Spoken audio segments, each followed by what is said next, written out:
In some human populations that coexisted with our Homo sapiens direct ancestors, there were individuals of Heidelberg, scientifically known as Homo Heidelbergensis, who possessed a physical appearance entirely distinct from the ape-like world. They not only lived contemporaneously, but, through a series of fossilized traces, are considered by archaeologists to be the starting point, the main branch of Neanderthals, Denisovans, and even early Homo sapiens. Therefore, overlooking this species in the chain of human evolutionary history would be a significant omission. So why hesitate? Why not join us in sketching the portrait of Heidelberg individuals, tentatively referred to as the common ancestors of the three major human species mentioned above? Homo Heidelbergensis, who are they? They are still an ancient human species belonging to the Homo genus, with roots originating from the Dark Continent, specifically East, South, and North Africa, before dispersing and occupying parts of the Eurasian continent. Archaeological evidence indicates their presence around 700,000 years ago, with their disappearance approximately 200,000 years ago. Due to their morphological similarity to the Homo ergaster, Heidelberg individuals were once considered descendants of the Homo ergaster species. However, with a larger brain and significant advancements in tool use, they were able to establish their own niche on the evolutionary tree of humans. In 1907, it wasn't a team of archaeologists, but rather a worker named Daniel Hartmann, who accidentally unearthed a nearly complete lower jaw of an H. Heidelbergensis at the Rush sand pit near the village of Mauer, north of Heidelberg, Germany. This jaw from Mauer, dating back around 600,000 years, was missing only 2 left premolar teeth and belonged to an individual aged 20-30 years. The specimen's teeth were relatively small compared to the jaw's size and resembled human teeth in general, but differed in certain aspects, such as larger and heavier jawbones. German scientist Otto Schoetensack was the first to describe the Mauer jaw in 1908 and proposed the species name Homo Heidelbergensis, meaning the human from Heidelberg. Later discoveries of Heidelberg human fossils in Bodo, Ethiopia, Kabwe, Zambia, Ndutu, Tanzania, Petrolona, Greece, Arago, France, Atapuerca, Spain, Boxgrove, England, and Dali, China, further reinforced evidence of their widespread distribution and adaptability both before and after leaving Africa. What did Homo Heidelbergensis look like? In terms of appearance, Heidelberg individuals likely did not differ much from Neanderthals and Denisovans.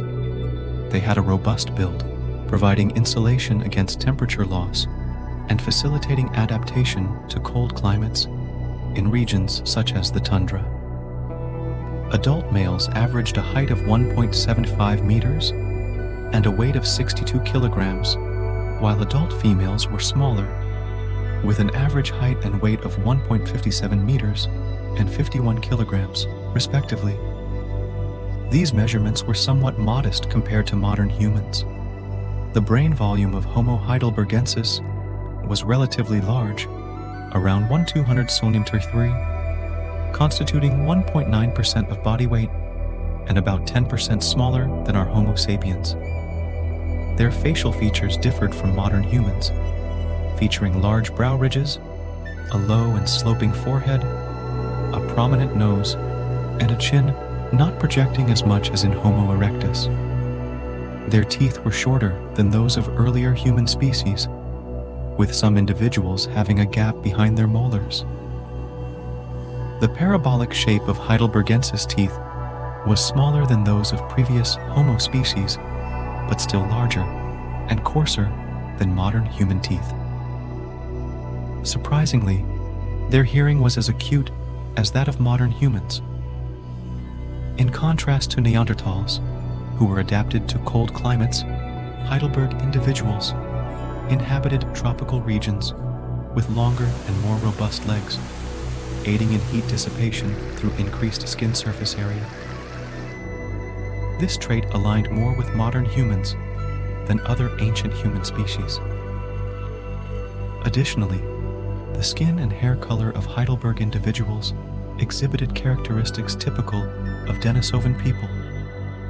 Both were dark in color. Recently, a group of Greek scientists completed the reconstruction of a 3D virtual model of a 35-year-old Heidelberg man, based on a skull dating back 609,000 years, excavated from the Petrolona cave in northern Greece.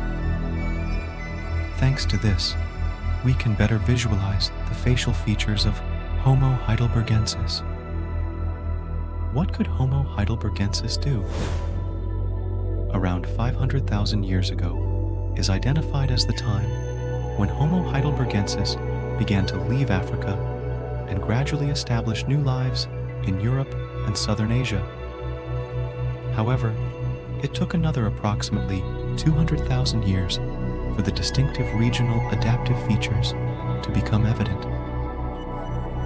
Heidelberg individuals were adept at using stone tools for hunting and butchering prey. The majority of tools they used were similar to those used by the Homo ergaster, such as large, bifacially shaped stone tools, crafted into handheld spears, cutting knives, and carving tools. In addition to stone tools, the later generations of Homo Heidelbergensis were also capable of crafting tools from wood, deer antlers, or animal bones, such as digging implements, hammers, sophisticated wooden spears, and precision instruments. With sharp tools in hand, Homo Heidelbergensis gathered into groups and successfully hunted large animals for food, including elephants, rhinoceroses, hippos, bears, and even herbivores like horses, deer, and elk. Archaeologists have discovered numerous fossils of large animals, with cut and chop marks in locations where Heidelberg individuals' fossils appeared. In Schöningen, Germany, researchers even found wooden spears dating back 400,000 years buried alongside a collection of stone tools, and the remaining bones of over 10 horses that had been butchered. After successfully subduing and consuming large prey for meat, Heidelberg individuals naturally utilized the skins and fur of these animals for clothing.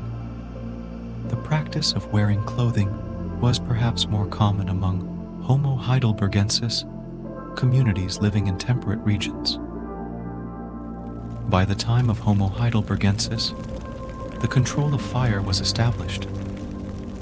Evidence of rudimentary hearths at their excavation sites in Gesher Benot Yaakov, Israel, attest to their ability to control and utilize fire, rather than merely relying on it spontaneously. H. heidelbergensis is highly likely to be a nomadic foraging species. In addition to caves and rock shelters, they were known to construct temporary tents, making them possibly the first ancient humans to do so. Analyzing traces from the floor of a tent-like structure excavated at the Terra Amata site in southern France, archaeologists hypothesize that this might have been an annual shelter where a group of Heidelberg individuals returned to fish or engage in other subsistence activities. Furthermore, they were among the first ancient humans to create functional furniture items for daily use, such as a type of bed made from woven plant material or seats carved from large stone blocks. Some archaeological evidence from Atapuerca in northern Spain reveals insights into burial-related rituals among H. heidelbergensis communities around 400,000 years ago. Bones of nearly 30 H. heidelbergensis individuals were discovered in a pit named the Pit of Bones, Cima de los Huesos. At that time, Heidelberg individuals may not have had a clear concept of burial rituals or remembrance of the deceased. Burial might have been done to avoid scavengers. However, this alone demonstrates a significant expansion of their cognitive abilities compared to many other ancient human species before or during their time. Regrettably, the last individuals of H. Heidelbergensis disappeared around 200,000 years ago for reasons that remain unclear. Climate change could have been a major factor leading to the extinction of Heidelberg individuals.